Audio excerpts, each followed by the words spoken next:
Hello, my name is Kyle Steele. I'm the council member-elect for Ward 6, and this is what happened during the City Council study session on February 17th, 2026. Excuse me, sorry. As usual, the agenda packet will be linked down below, as well as timestamps to various points in the video. The first thing that was discussed was about a mural for monarch butterflies. For those of you who don't know, Oklahoma is kind of like in the path of the annual monarch migration. And this is kind of just meant to be something like a program that brings awareness to it and, kind of get people interested in the environmental aspects of it. Lasted about 10 minutes, it was really quick. But to move on to what the main topic of the meeting is, a potential repeal of the Entertainment and Arena District TIF ordinance and sending it to a vote of the people. Look, I'm not going to sugarcoat it. Everyone who's interested in this subject should watch this part of the meeting. It was a presentation given by the city attorney that kind of goes through the options and the potential risks, and a summary provided here won't do it justice. I'll do the best I can, but once again, highly encourage everyone, if you could take 40 minutes out of your day or just while you're lying in bed, I highly encourage you to watch this part of the meeting. The gist of it is, when it comes to a repeal of the ordinance, technically, there's nothing that's stopping city council from doing that. There's a big but later, I'll talk about in a second. But yeah, bottom line is, city council, just as it passes an ordinance to enact a TIF, they could repeal an ordinance that enacts a TIF. As far as sending it to a vote of the people, that's where it gets a little more sticky.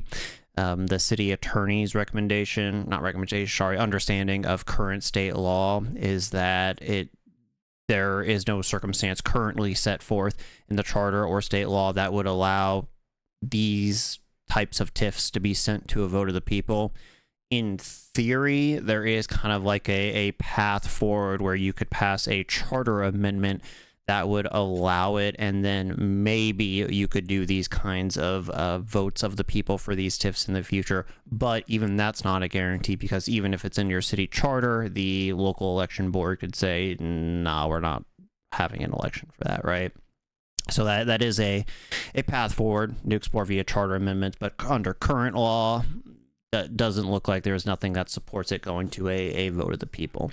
Now, as far as the potential consequences if this ordinance was repealed, again, this is why I highly encourage everyone to watch it. But the city attorney showed in a presentation that he did that the potential financial liabilities could be at least $230 million. The reason for that is that that's just the amount listed in the TIF. Even if you even if the city council votes to repeal the ordinance in that TIF, they are still bound by the terms of that contract.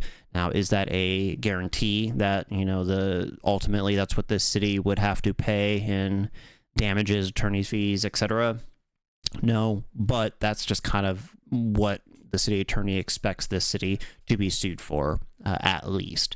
Now, the opposing side's attorney was there, Rob Norman. He kind of gave a little gist as to why he doesn't think it would be that bad. Again, highly encourage people to watch that. However, the city attorney also then stated that he would have to look into what Rob Norman said. The city attorney did not recommend an appeal based off of the financial risks to the city of Norman, but if the city council is willing to take that risk, then the city attorney's office is willing to do what it can, which is, again, why I encourage everyone to watch it, because if the city does want to risk it, it's $230 million, and ultimately, if the amount does go that high, that would have to be paid for over a course of 3 years, or 3 payments rather, so total would be about 4 years.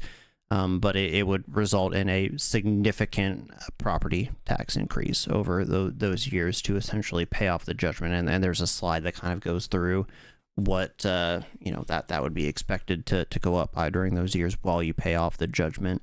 Again, all sides are probably going to come out with additional information. They are probably not done at talking about it, but it's a conversation that needs to be had, and once again, why I recommend everyone watching the linked portions of the video linked down below. But that was a summary of what happened, and the meeting ended after just about an hour, a little over. If you have any questions, comments, concerns, or anything, you're just welcome to email me at KyleForNorman@gmail.com. Thank you. Have a good night.